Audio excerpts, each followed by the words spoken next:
Hello viewers, welcome back to 120 YouTube channel. In this channel, I uploaded video related to physics. Uh, Today I start classical mechanic. So see this video, your all doubts will be clear. Today I briefly explain what topics I cover in classical mechanics, and basically I explain the outline and course of classical mechanic. Classical mechanic में vector analysis. This topic is also very important in classical mechanics and fundamental of dynamics. This is second topic, and third one, work energy theorem, power collision, uh, pa- uh, power collision rate of doing work is called power collision. When I talk about collision, then I explain two terms: elastic and inelastic collision, potential dynamics. uh, now I explain the definition of classical mechanics. What is classical mechanics? It is the branch of physics which deals with following questions. It is a physics: how an object will move on applying force. If an object on rest, then how much force on it. यानी कि वो कह रहा है कि how an object will move on applying force, कि जब हम फोर्स अप्लाई करते हैं तो एक ऑब्जेक्ट किस तरह मूव करेगा. If an object on rest, अगर वो रेस्ट पे है, then how much force act on it, तब उसके ऊपर कितनी फोर्स लगती है. तो ये सारा कुछ क्लासिकल मैकेनिक हम एक्सप्लेन करके बताएगी. Next, classical mechanic is based on the following law, Newton's law of motion.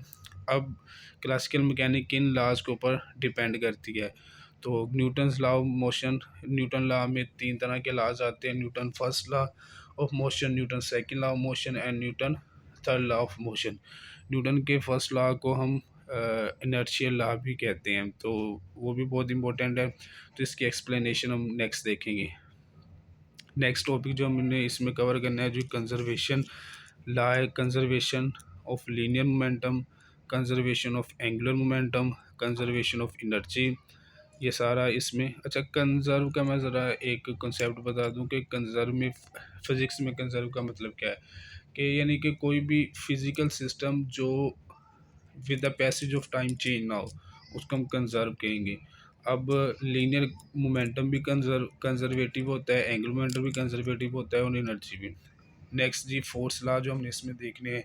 Gravitational law हमें पता है क्या होता है, ब्रीफली मैं बता दूं कि everybody in the universe attract everybody with a force which is directly proportion to their masses and inversely proportion to the scale of the distance between them. इनके दो मैसेज के दरमियान ही होता है, और इसके स्केल के इन्वर्सली प्रोपोर्शन होता है. नेक्स्ट जी, हमने हुक्स लॉ हुक्स लॉ जैसे मास स्प्रिंग सिस्टम में देखा है कि जब डिस्प्लेसमेंट होता है तो जो फोर्स है उसके यानी कि माइनस के इक्वल होता है. स्टोक्स लॉ नेक्स्ट इसमें आएगा. और जी, फ्रिक्शनल फोर्सेस आएंगी. इसका फॉर्मूला है F cross F direct proportion to R. अब उसको ख़त्म करके म्यू आ गया साथ में.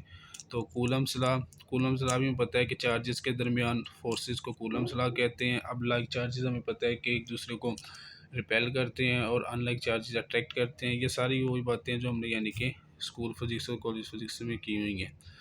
तो next, classical mechanics divided into 3 points. अच्छा, अब हम क्लासिकल मैकेनिक्स ना 3 पॉइंट में डिवाइड करते हैं. सबसे पहले है जी स्टैटिक. तीन इसके जो इन द ठीक है जी, क्लास स्टैटिक, डायनामेटिक, काइनेमेटिक्स. स्टैटिक में क्या होता है? When object is at equilibrium. जब ऑब्जेक्ट किस में होगा? इक्विलिब्रियम में होगा, तब हम स्टैटिक. स्टैटिक का मतलब ही क्या है कि जैसे इलेक्ट्रोस्टैटिक्स क्या है, the study of charges at rest. जो चीज़ रेस्ट में उसकी हमने स्टडी करनी है. तो जब हमारा ऑब्जेक्ट रेस्ट में होगा तो तब जब हम स्टडी करेंगे उसको स्टैटिक कहेंगे. Dynamics, relation between motion and force. अच्छा, डायनामेटिक क्या होगा कि जो मोशन एंड फोर्स के दरमियान यानी कि रिलेशन को हम जब पढ़ेंगे तो उसको डायनामेटिक, यानी कि हमने देखा भी हुआ है कि नाइन्थ क्लास में dynamics, the study of motion also काज द स्टडी ऑफ मोशन, यानी कि मोशन की वजह क्या है वो भी हम देखें. अब काइनेमेटिक्स में जस्ट हम मोशन को अंडरस्टैंड करेंगे कि मोशन क्यों हो रही है, अब उसकी काज नहीं देखेंगे कि मोशन होने की वजह क्या है।